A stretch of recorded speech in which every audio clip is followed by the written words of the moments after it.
avez parlé de ce que Ousmane Sonko a dit en parlant de résistance. Mais ça, c'était la dernière chose. Vous souvenez que lui-même, il a parlé de mortal combat.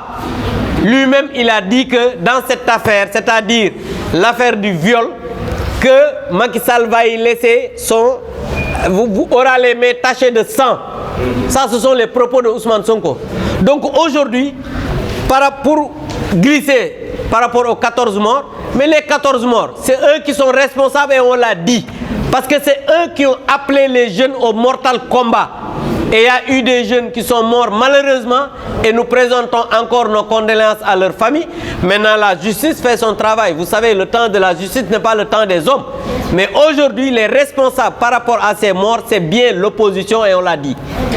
Par rapport à la corruption, monsieur, vous avez dit tout à l'heure, Mo Ibrahim. Mais vous savez, dans un pays, tout ne peut pas être parfait. Lep Muntabach. C'est vrai.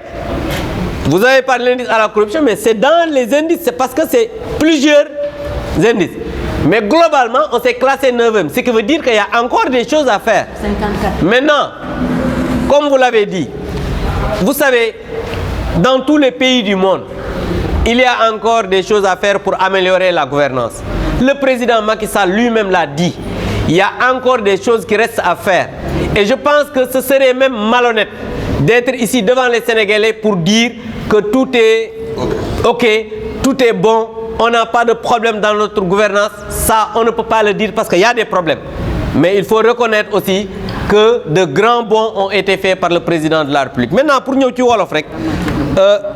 wàllu sédition bi nga wax sànq xam nga Ousmane Sonko ya nga wax ne dafa wax ne résistance barki démb la ko wax mortal combat moo ko fi waxoon moom moo waxoon ne Macky Sall loxoom dina tax deret ci lan parce que dañ laa accusé ne yow da nga yàkkataan benn xale bu jigéen loolu kese nga bëgg ci ne da ngay taal dëkk bi li nga xamante ni moom moo am affaire 14 morts yi mais ñun wax nañ ne 14 morts yi su fekkee am na ay responsables yu ñu war a désigner mooy waa opposition bi ñuy woo nit ñi ci mortal combat s'il vous plaît da ngaa laaj da ngay bàyyi ma tontu donc juste pour dire que su fekkee am na ñu ci war a wax mooy ña nga xam ne mooy opposition bi justice nag la nga xamante ne nii moom la ci war a def ma ngi koy def parce que ñun duñu ay juge duñu ay procureur juge yi ak procureur yi ñoom nañuy doxee du ñun noonu la ñuy doxee parce que ñun conférence de presse lañuy def di wax ak askan wi ñoom nag am na nu ñuy doxalee bis bu jotee jàpp naa ne di nga jot sa tontu bi ci des mooy affaire Mo Ibrahim moom